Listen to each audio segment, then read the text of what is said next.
The 87th Academy Awards take place on the 22nd of February at the Dolby Theatre in Los Angeles. Here to predict who will win Best Picture, I'm joined by IBTimes film reporter Ben Skipper.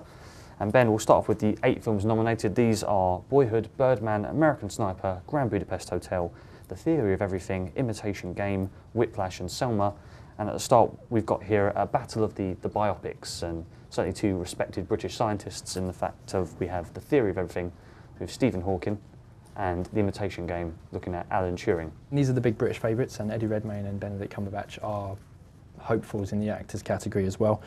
I think Theory is a much better film than Imitation Game. Imitation Game I don't think deserves to go anywhere near this category. It's okay. Benedict Cumberbatch is pretty good. The film is okay. It's Sunday afternoon ITV stuff basically. So I think Theory of Everything is much better. It's more inventive, it's more unique, it's, the direction's better. Yeah, and the performance is better at its core, and it's got a good supporting. I say supporting, but you know, the female lead as well is also very good in Theory of Everything. On the surface, they certainly look very similar as films, but when you actually watch them, it's like chalk and cheese. The Imitation Game is simply dreadful. It's just a terribly made film. I wouldn't go that far. From start to finish. I think the direction, writing, and the performances, they're okay, but they don't salvage what is a mediocre TV film. And whilst I don't think The Theory of Everything is anything spectacular, it does have a real heart in the centre of it, and I think the performances, Eddie Redmayne seems to cert for Best Actor, but Felicity Jones is equally impressive in that film, and yeah, there's no comparison really. We'll move on to the rank outsiders for this, who have been mooted as dark horses perhaps in the race. You have American Sniper, which on the surface it looked like a right-wing Iraq War towel on real-life US Army sniper Chris Kyle, but its sensational box office return could have an influence on Oscar voters. And then you have the Grand Budapest Hotel, which was released way back this time last year at the Berlin Film Festival, and yet it has had a lot of love, a lot of momentum, has carried it, and it's gone on to be kind of the quirky director Wes Anderson's most successful film yet. American Sniper has caused some controversy in of itself, but also because it got nominated here, and Bradley Cooper got nominated in the Best Actor category.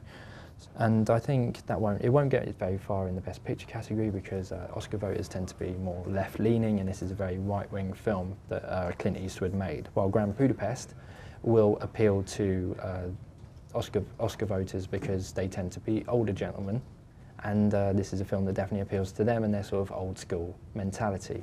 But I don't think either will be winning the big prize. They are very different films, most of all because I think American Sniper, as the name suggests, couldn't be more American in its patriotic vigour it holds throughout the film, and whilst a few people that will be Academy voters, and certainly a lot of American audiences have been dazzled by its right-wing rhetoric, it's not going to carry across the whole board.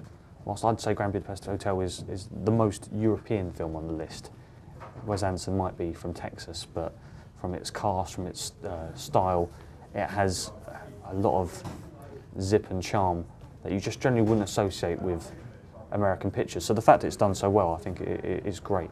We'll move on to these are the 2 films which one has been nominated, and it's delighted lots of people. It was a complete outsider, and that was Whiplash, all the way from the Sundance Film Festival last year. And another, despite being nominated for Best Picture, has still caused a lot of controversy just because it wasn't nominated in any other categories except for Best Original Song, and that is Selma, the Martin Luther King biopic. Yeah, these are 2 films that have been kind of championed by the critics. Whiplash because it is fantastic, and we both have been singing the praises of that film for a very long time, and Selma because of the controversy you mentioned. Whiplash is the better film. Selma it's a good film, but it's not a Best Picture quality film. It's more about David Oyelowo's performance, and I think the real controversy is that he didn't get nominated, not that the film didn't get more nominations. That's the real tragedy at the Oscars this year. Whiplash would actually be my pick for the Best Film category. Obviously we're going to get to Boyhood in a minute, but I thought, while I expect Boyhood to win, Whiplash was the better film, if not the more important film. I think Whiplash, it's a real success story. You have all these films which are studio made, and then every now and then you'll get an independent that manages to break through, and Whiplash from first-time director Damien Chazelle certainly does so, and it shows that certainly at a developing young level, American cinema is still fresh and still alive. It very much reminds me of when Beasts of the Southern Wild managed to ride all its success from Sundance all the way into being nominated for Best Picture. And it won't win, but the very fact that it's being recognised and it's getting this exposure means more and more people are going to see this film, which I think is a great thing. With Selma, I agree with you, it's weird, they've got it the wrong way round. You have Selma nominated for Best Picture when I don't think it should be nominated. What it should have been nominated for, if anything, was in the actor category for the magnificent performance from David Oyelowo. And there's been a lot of controversy about Selma, saying, you know, why hasn't it received this many awards compared to others? And I think, simply put, I don't think it's that great a film.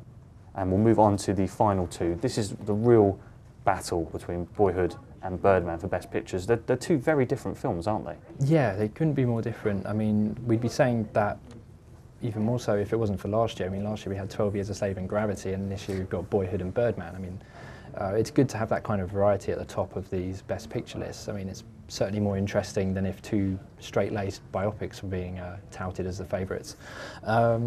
I really, really enjoyed Birdman. In fact, I enjoyed it more than Boyhood. I thought it was exciting and funny, and for it to win Best Picture here, it would be a huge moment because it is a comedy. I mean, it can try and dress itself up as something else for the Oscar crowd because comedies don't tend to do well, but it is a comedy, and I don't think there's any getting around that. It's almost a caper, actually.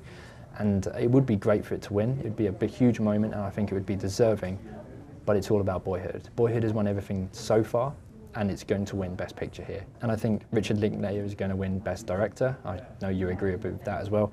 And I think the Oscars this year are going to be all about Boyhood and celebrating what was a momentous and huge achievement in cinema history, really. And yeah, the film deserves it. It certainly is an achievement. I'd say both films are very impressive technical achievements. Obviously, you have the time-lapse style in Boyhood where it films over 12 years, and capturing that tone over a consistent period is incredible. And then in Birdman, you have Inarritu's dreamlike long take style throughout, which I think is fabulous.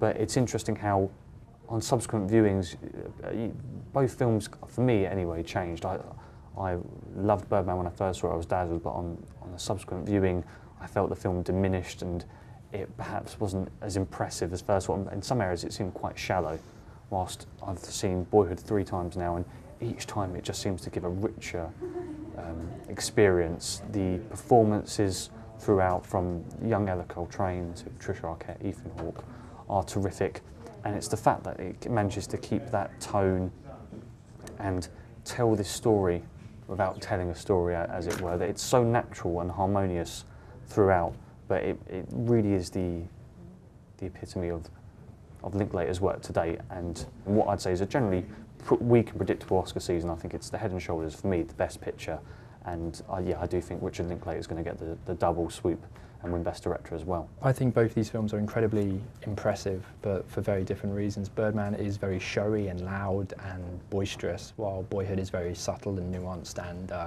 calm. And you said that natural, and that fits it perfectly. It's going to be Boyhood, and it should be Boyhood. Well, for all our Oscar coverage, go to our website, IBTimes.co.uk.